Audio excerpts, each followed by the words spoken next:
Over on the other side of Salisbury, at Whaddon near Alderbury, another example of South Wiltshire manufacturing was recorded on film. On the site of what is now Whaddon's eastern slip road to the A36 lay Ralph Tanner's Brickworks. Up until the 1970s, clay pits, drying sheds and a kiln dominated the scene. In the 1960s, David Neville was a lecturer at Salisbury College and had a strong interest in pottery. He brought his students to the brickyard and over one brickmaking season filmed Ralph Tanner and assistant Jan Ford manufacturing their distinctive handmade bricks. The film is truly evocative of a time when even brickmaking could inspire. Jonathan Garrett, a potter based in Dorset, has a particular connection with Ralph Tanner and his Whaddon Brickworks, thanks to a rather unusual piece of equipment used in the brickmaking process. It makes a wonderful sound when it's in operation, and the farmer's wife next door said, "Oh, Johnny's wumping again." It sounds quite rude, but it makes this sort of periodic thump, you know, which is very sort of gratifying sound, and it has a very nice rhythm to it. When I was starting off making a pottery in the New Forest in about, I think it was 1981, I knew I needed equipment, and it had to be accurate and cheap. So I scouted around and eventually I got wind of this machine being left as part of an estate from Ralph Tanner. Eventually I got this pug mill delivered, and I was very, very grateful indeed. To pug means to squish clay through a tube, really, compress it and mix it all up together so it's homogeneous. That's what a pug mill does. And this is a brickmaker's pug mill, cobbled together from bits of old, heaven knows what, gearboxes from A, engine from B, tube from C, farm machinery put together, and it works like an absolute dream, provided you're making bricks. The film you are about to see, one which I took in 1966, is about a man called Ralph Tanner, who works alone in the field now, in Alderbury near Salisbury. Brickyard is below the chalk.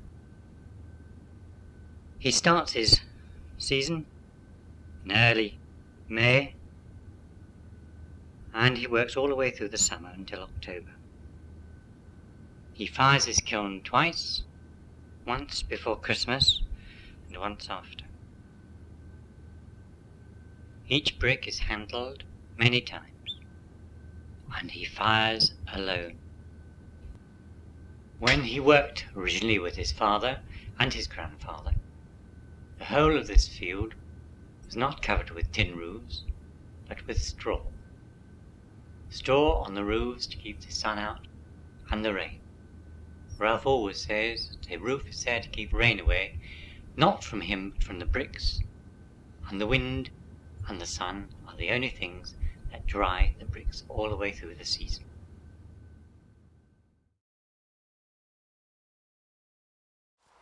Blimey, what's that then, Ray? God, don't you remember this as a boy then, Jan? Well, this was part of the engine that evolved into the pug mill. This is what used to bring the clay up and down the narrow gauge railway here. You used to sit on it here on a seat, and you had a wheel here, and that was your brake. And that was the clutch, and that was a hand brake. We had a winch here as well somewhere, didn't we? Yes, I think it's over here. Yeah. I don't think it's moved from the days when it was in use. Although I lived in the village all my life, I didn't really know the brickyard. Yes, we played up in the clay pits, but you didn't really know anything about it. And then I walked in, there was thousands of bricks stacked up, and you thought, blimey, you didn't even know. So it's quite hidden from the road. Started here, I was about 15 and a half, and then I finished when I was 18. So I had the calling to go to London. I was just in my prime, just started doing the full barrel. They nursed me well, actually, yeah. I first came over when I was 8 years old to collect a load of bricks from the building sites with a chap called Harry Turner. And that was how I first met Ralph. He used to sit me on this pug mill sometimes.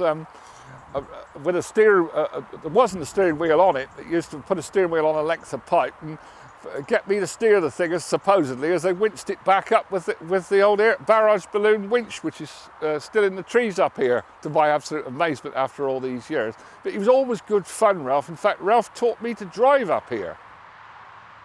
Ralph, well, he was extraordinary. He used to bring me in a bacon and egg sandwich every morning, and he was just a joy to work with. He was a nice, really genuine person. We used to start from the second week of April, just when the frosts weren't quite so harsh, and then we used to finish making bricks probably the second week of October. Of course, after October, then you would start loading the kiln. There's Ralph making a brick, making it into a dab each time, sanding, cutting off the top with the bow and striker to smooth it out. And Ralph would make probably 3 loads or 4 loads an hour and 32 bricks to the barrow. So it's probably about 100 bricks an hour. It's trying to work out basically where everything was. It's puzzling, but it's nice to come across sort of things, you know. These were where we used to stack the bricks here. 450 on a row, and then there was possibly, you could only stack up about 6 high, otherwise the weight would spread them, so they get distorted. There was 2.5 massive round like Nissen hut sheds on stilts, which I gather came from an old water tower dismantled after the war. And they made these hacks for the bricks to dry in, and quite a few other low-level sheds with sacking they used to hang down to keep the rain off.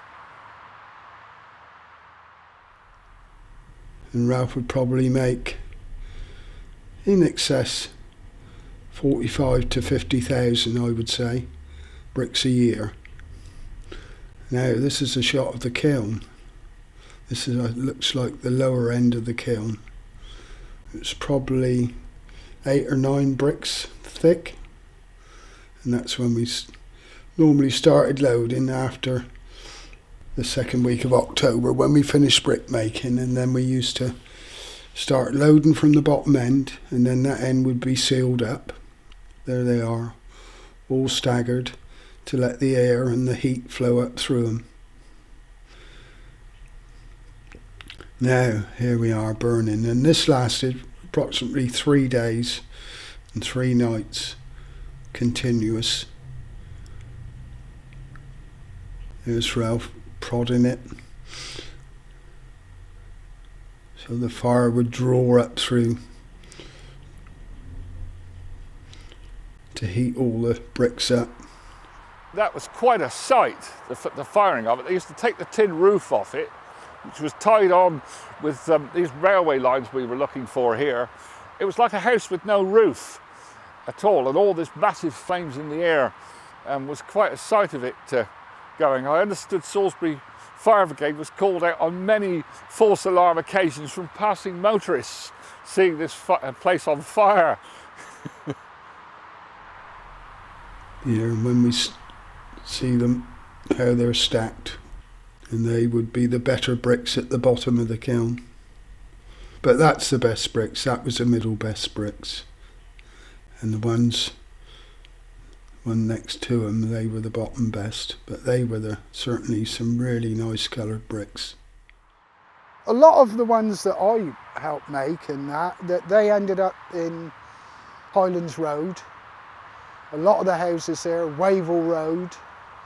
As you imagine, the kiln takes about 40,000, where you probably had 30 were good bricks, and perhaps the last 10 were not so good, which we used to use internally, inside walls and stuff. This is one of Ralph's, he gave me a small selection. He said, this is all I've got left, basically. And I can't remember the date, but it's around 1980, something like that. This as an arch brick. I've no idea what the application was, whether it's for window frames or I don't know. That's a small frog. The frog is there to get it to key into the mortar. But should stay with the pug mill, obviously.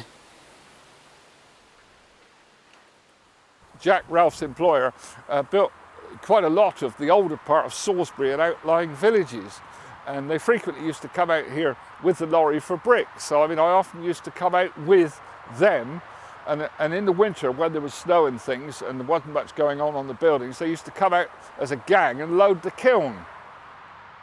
It's quite nostalgic. It's something I'd always wanted to do, actually. I'd always intended one afternoon to come up here and have a look round and see what remains.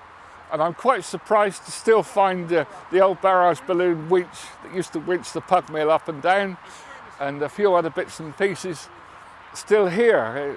It's quite something, especially when you realise all this was dug out with a shovel. Collecting the damp, isn't it? I mean, years ago when our dad was here and when he was burning 12 kilns, it was a kiln in and a kiln out, a kiln in and a kiln out. I mean, there was no time for it to get. There was no dampness really got in it. No, I mean, what little bit did get in was dried out again quick, but, and it was only 3 weeks to load it, 3 weeks dampness, whereby now you've got, 9 months dampness now, isn't it?